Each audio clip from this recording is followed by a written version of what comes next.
Welcome to another episode of Preferred Walk-On. I'm your host, Max Chadwick. So we've already gone over my top 10 quarterbacks in college football and my top 10 running backs in college football. Now it's time for my top 10 wide receivers in the nation heading into next season. Of course, I put out all these lists, which you can check out at pff.com, but I want to put out a disclaimer. I have changed my mind ever so slightly on some of these lists as I've had more time to check out more and more of these guys, watch more and more tape on these guys heading into next season. So it's not entirely accurate to what I put out a few months ago. It's very, very slightly changed, and as you'll see when we get into it in just a second. But let's start off with the number 10 receiver in college football, in my opinion, and he's actually the leading returning receiver in college football, and that is Western Kentucky's Malachi Corley, who last season had nearly 1,300 receiving yards. He was fourth in the country in that regard. In the top three were Tank Dell, Charlie Jones, and Rashee Rice, and all three of those guys are in the NFL right now. So Malachi Corley is the leading receiver in college football, returning to college football.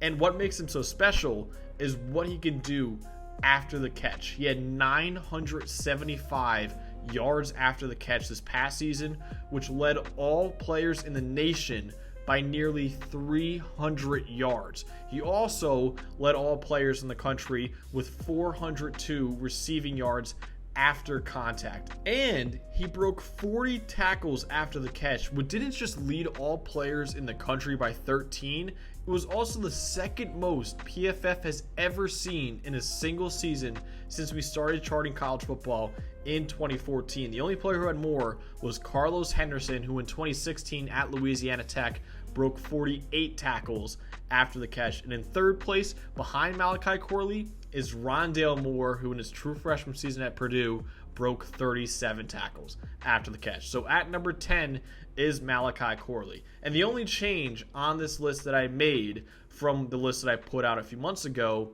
is here at number 9, which used to be Ladd McConkey, the wide receiver from Georgia, who I still think is a phenomenal wide receiver. But now at number 9 is Troy Franklin, the guy from Oregon who's getting a lot of first-round buzz right now. Really big wide receiver at 6'3", not the strongest receiver though, only 178 pounds, but he's a very strong hands. He only dropped 3.1% of his catchable targets this past season. Massive catch radius as well. He had a 139.2 passer rating when targeted, which was 10th among Power 5 receivers. Troy Franklin has all the ability in the world. Want to see him, of course, add some weight to that 6'3" frame, but he's got all the talent in the world and very well could be a first-round pick in the 2024 NFL Draft. So at number 9 is Troy Franklin. At number 8 is another Pac-12 receiver who transfers from one Pac-12 school to another in Dorian Singer, now at USC, transferring there from Arizona, former walk-on too. He had 29 catches that went for 15-plus yards, which was tied for second among Power 5 receivers returning, only behind Marvin Harrison Jr., who we'll of course get to later on in the video. He also had 1,105 receiving yards this past season, which was second in the Pac-12 to another guy we'll get to in Rome Odunze.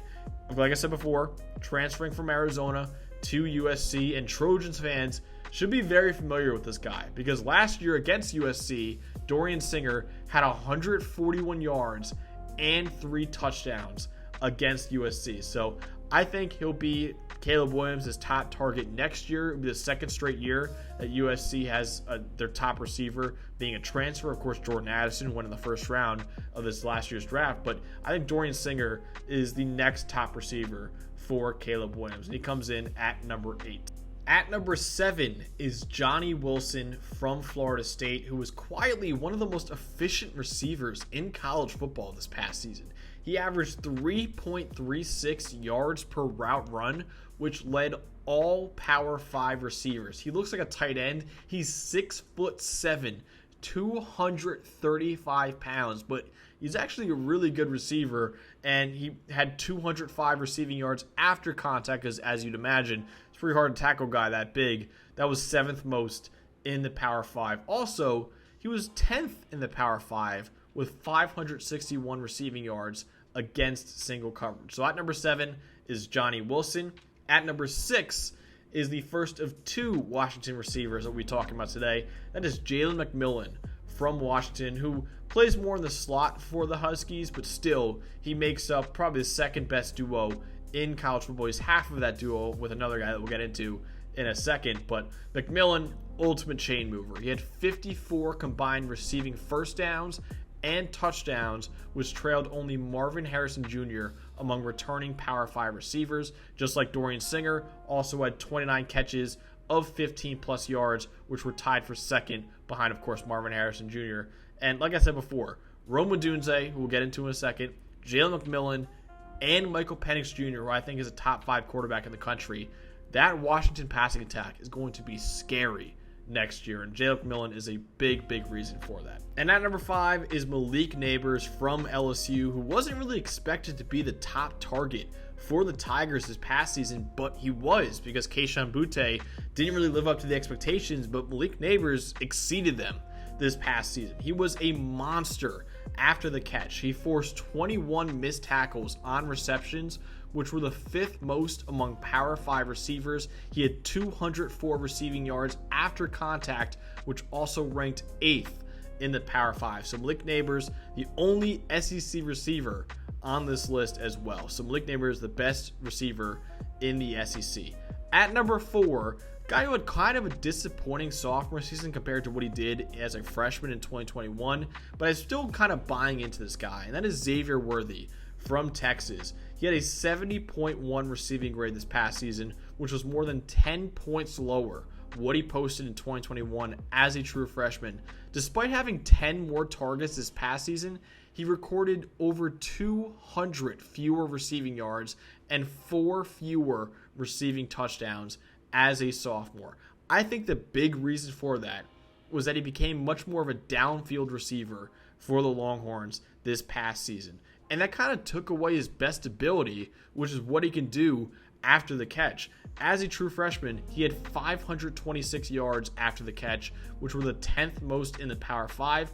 He was 41st in the Power 5 this year with only 324 yards after the catch. And like I said, became much more of a downfield receiver. His average depth of target as a sophomore was like 18 yards compared to 13 as a true freshman. So I'm hoping Texas can get him more involved in the short and intermediate game this season. That's where he'd really, really shine for the Longhorns. And also, this is kind of for an NFL thing, but he's got to put on a lot of weight as well. He's only 6'1", 164 pounds, and I think he could be a first-round pick, but, you know, a lot of people were talking about Devontae Smith's size.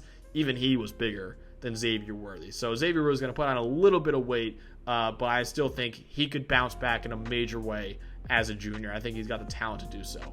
At number 3 is Odunze from Washington, the other Husky on this list, and he and Jalen McMillan, I think, make up the second best duo in college football in terms of receivers, and of course the best duo is the Ohio State duo, which we'll get into at number 2 and number 1. But yeah, Odunze, man, he is the most productive returning Power 5 receiver. He had 605 receiving yards against single coverage, which trailed only Marvin Harrison Jr. among Power 5 receivers. He's also the 3rd most valuable returning Power 5 receiver, according to PFF's wins above average metric. And I mentioned before, the Ohio State duo at number 2 and number 1. At number 2 is Emeka Egbuka from the Ohio State, the wide receiver U right now.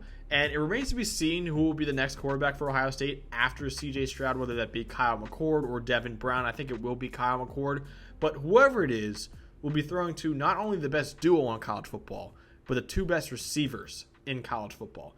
Outside of Marvin Harrison Jr., Emeka Egbuka was the most valuable Power 5 wide receiver last year, according to PFF's wins above average metric. Only Marvin Harrison Jr. had more receiving yards and receiving touchdowns than Egbuka among returning Power 5 receivers. He also averaged nearly 3 yards per route run, which was 3rd in that returning Power 5 receiver group as well. So Emeka Egbuka, phenomenal receiver, will be easily the number 1 receiver on any other team besides his own, because of course his teammate is Marvin Harrison Jr. at number 1, who not only is the best receiver in college football. He's one of the best players in college football and could go down as one of the best wide receiver prospects that we've seen in the NFL draft in quite a long time. He is a special player. 6'4", 205 pounds. He's an absolute freak athlete. He actually came in at number 2 on Bruce Feldman's freaks list last year, even before he broke out as a sophomore. And Bruce Feldman at The Athletic, one of the top college football reporters, every year he ranks the top freak athletes in college football, like the top 100 or so.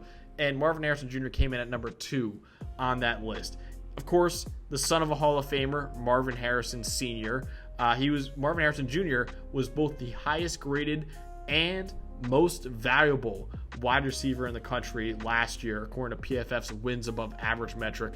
Against single coverage, he led all FBS receivers with 878 receiving yards and 14 touchdowns against single coverage. This guy is unguardable one-on-one. You're going to need a corner and a safety on this guy every single game. He's that special. And look, he didn't win the Biletnikoff last year, but I thought he was robbed. I didn't think it should have gone to Jalen Hyde. I think Marvin Harrison Jr.